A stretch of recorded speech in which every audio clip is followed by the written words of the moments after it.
सर्वे बालका सुप्रभातम। बच्चों, आइए सुभाषितानि चैप्टर प्रथम पाठ रुचिरा भाग द्वितीय प्रथम पाठ सुभाषितानि। सुभाषितानि का अर्थ है सुंदर वचन। पहला श्लोक देखते हैं। पृथिव्यामि त्रीणि रत्नानि जलमन्न सुभाषितम मूढ़ेः पाषाण खंडेषु रत्न संज्ञा विधीयते। सबसे पहले संदर्भ देखते हैं, लिखते हैं, फिर प्रसंग लिखते हैं, फिर हिंदी अनुवाद करते हैं। सबसे पहले प्रसंग इसका देख लीजिए। संदर्भ क्या है? प्रस्तुत पद्यांश हमारी पाठ्य पुस्तक रुचिरा भाग 2 के सुभाषितानि नामक पाठ से लिया गया है। अब आइए इसका प्रसंग देखते हैं। इसमें प्रसंग में क्या गया है, कहा गया है, अच्छे वचनों का महत्व बताया गया है। अच्छे वचन क्या हैं? अच्छे वचनों का महत्व बताया गया है। क्या बताया गया है? पृथिव्याम त्रीणि रत्नानि जलमन्न सुभाषितम। पृथ्वी पर 3 रत्न हैं। पृथ्वी पर कितने रत्न हैं? 3 रत्न हैं। कौन कौन? जल, अन्न और सुंदर वचन। जल, मन, जल प्लस अन्न हो जाएगा। जल, अन्न, सुंदर वचन। मूढ़े मूर्खों के द्वारा, पाषाण खंडेषु। पाषाण मतलब पत्थर के टुकड़े को, पत्थर के खंड को। कैसा पत्थर का टुकड़ा? हीरे जवाहरात आदि जो हैं उन ऐसे पत्थरों के टुकड़े को रत्न संज्ञा विधीयते।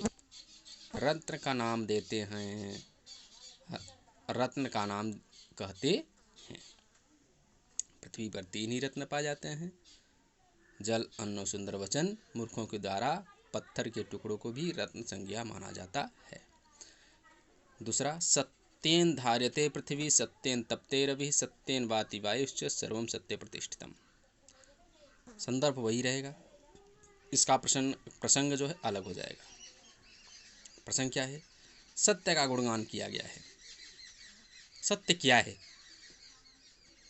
सत्य पे क्या टीका है ये बताया गया है। सत्येन धार्यते पृथ्वी, सत्य से।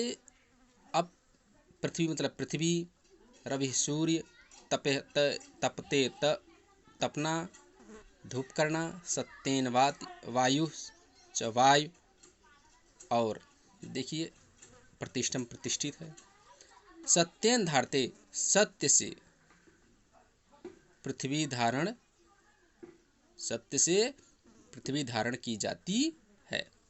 सत्येन तपते रवि, और सत्य से सूर्य तपता है। सत्य से सूर्य तपता है। सत्येन वाति वायुश्च, सत्येन सत्य से वायु बहती है। सत्य के द्वारा ही वायु बहती है। सर्वम सत्य प्रतिष्ठितम, सब कुछ, सारा संसार सत्य में ही स्थित है। फिर से देखते हैं। सत्येन धारते पृथ्वी, पृथ्वी सत्य से धारण की हुई है। सूर्य सत्य के द्वारा ही तपता है, और वायु भी सत्य के द्वारा ही बहती है।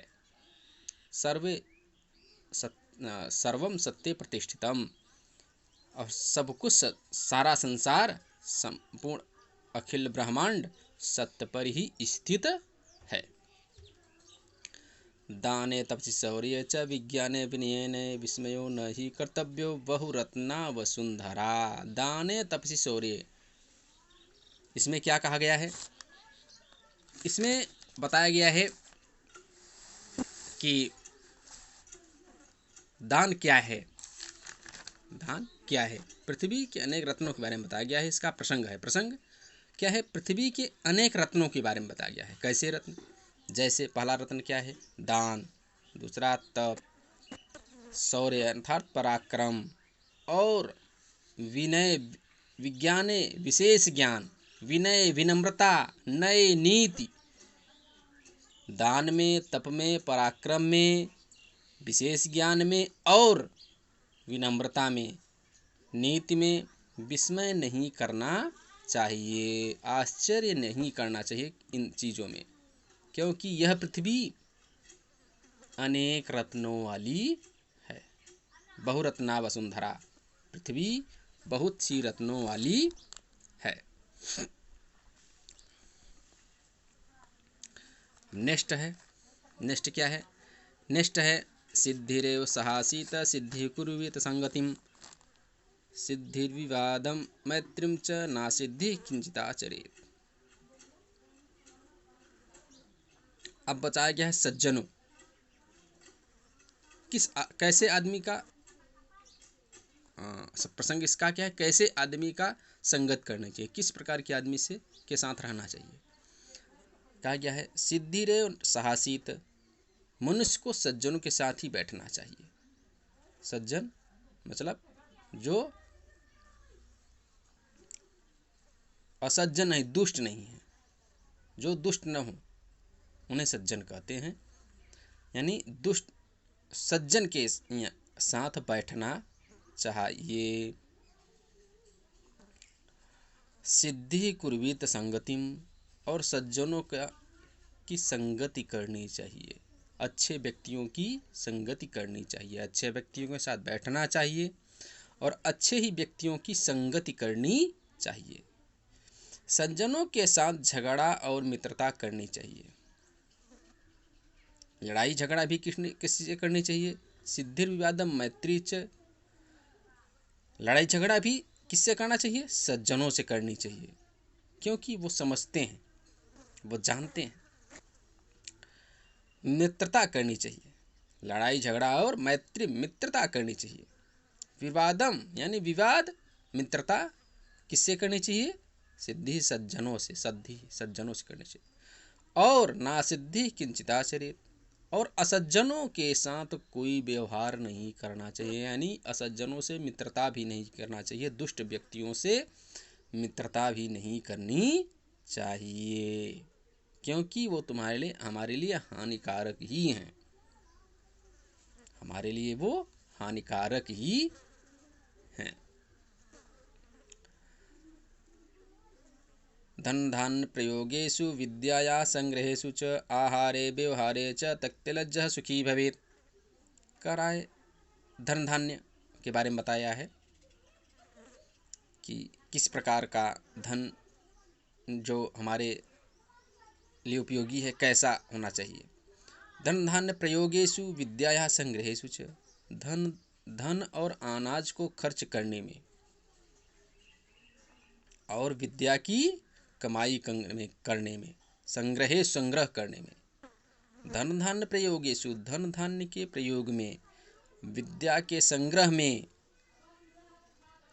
आहारे व्यवहारे च, भोजन और आपसी व्यवहार में, आहारे व्यवहारे च, भोजन और आपसी व्यवहार में, तक्त लज्जा सुखी भी, जो लज्जा को त्याग देता है, जो संकोच को त्याग देता है, संकोच को का त्याग करने वाला ही सुखी होता है, जो संकोच नहीं करता वही सुखी होता है। धन और अनाज को खर्च करने में, विद्या की कमाई करने में, भोजन और आपसी व्यवहार में संकोच त्याग करने वाला ही सुखी होता है, संकोच को त्याग देने वाला ही सुखी होता है। क्षमा वशीकृत लोके क्षमया किन साध्यते शांति खड्गः करेयस्य किं करिष्यति दुर्जन। अब बता रहे हैं कैसे व्यक्ति को क्षमा करना चाहिए। संसार में क्षमा दूसरों को वश में कर लेती है। अब आप क्षमा के माध्यम से किसी को भी अपने ओर खींच सकते हैं। ऐसा कौन सा कार्य है संसार में क्षमा से दूसरों को वश में कर सकते हैं? क्षमा से ऐसा कौन सा कार्य है? क्षमया किन्न साध्यते, ऐसा कौन सा कार्य है जो क्षमा से नहीं साधा जा सकता, क्षमा के द्वारा नहीं सिद्ध किया जा सकता। जिसके हाथ में शांत रूपी तलवार है, दुर्जन उसका क्या बिगाड़ सकता हाँ है। शांति खड्ग करे यस्य किम कसित दुर्जन, जिसके हाथ में शांत रूपी तलवार है, खड्ग है, दुर्जन किम करिष्यति, क्या कर सकता है, उसका कुछ भी बिगाड़ नहीं सकता है। इसलिए हमें क्षमा करना सीखना चाहिए, क्षमा करनी चाहिए। ठीक है बच्चों, आज यहीं तक, फिर बाद में नेक्स्ट डे को मिलते हैं। Thank you.